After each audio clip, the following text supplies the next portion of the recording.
Hello and welcome to the final tutorial in this series of how to determine the status of a vacant property in your neighborhood. This last tutorial will be on navigating the hearing schedules of code enforcement hearings and reporting a property to code enforcement if necessary. So you should be watching this tutorial if the particular property that you're looking at does not have a code enforcement lien on the tax bill. So remember, that was the first tutorial in this series.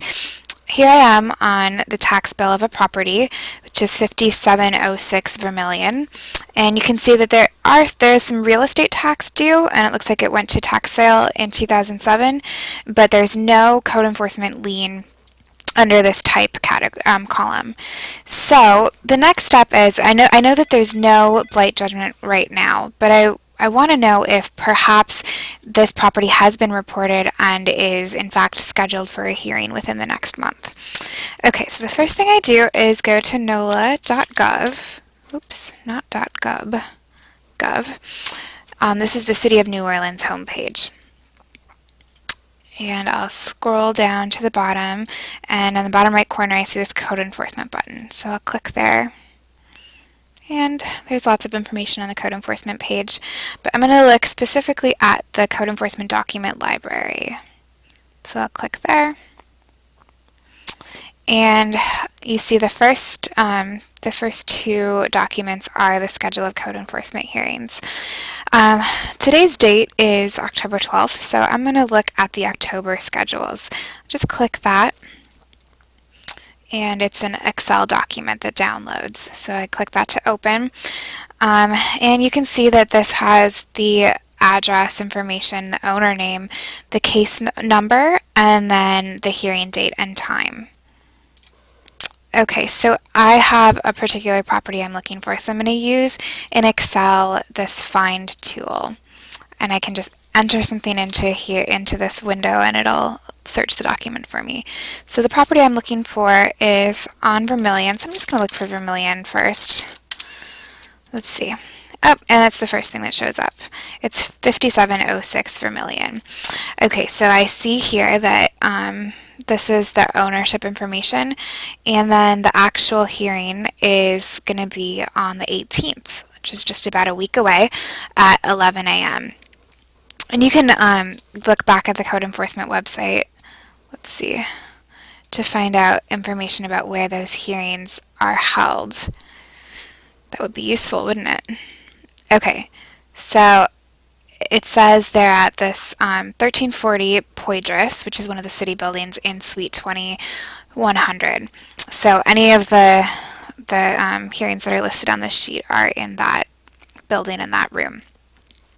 Okay, so let's say that maybe you don't have a particular property in mind, but you're just an avid neighborhood leader that is really concerned with blight.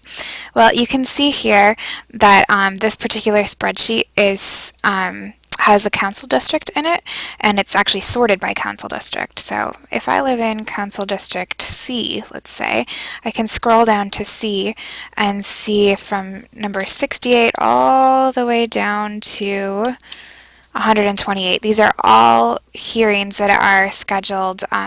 These are properties that are in District C. So I might just want to attend some of these, especially ones that are close to my property, so that I can attest to the public nuisance that they are or are not in whichever case. So that's another good practice that Beacon of Hope has established, is actually attending those meetings and being a representative of the neighborhood to let the hearing officer know what's going on the ground. Okay, so let's say that you were, in fact, looking for a specific property that you saw it did not have a code enforcement lien on the tax bill, and it also was not listed in this hearing schedule sheet. Well, that probably means that it has never been reported to code enforcement. Okay, so what you might want to do next is, in fact, report it. So let's go to the code enforcement homepage. And you can scroll down a little bit, it's still loading. And here you see the contact us information. At this point, the best way to contact code enforcement with an issue on a property is to just call. The The 311 system is somewhat functional, but they said that they would prefer to just have direct calls go to code enforcement. So here it is, 658-4301. Okay, so in this tutorial you should have learned how to look up a property that's scheduled for hearing and how to report a property to code enforcement. I should say one more thing, and that is that if you're unsure what exactly the housing code is, you can look here on the MuniCode website. This actually outlines in vast detail what the law is regarding property. Okay, thank you for listening.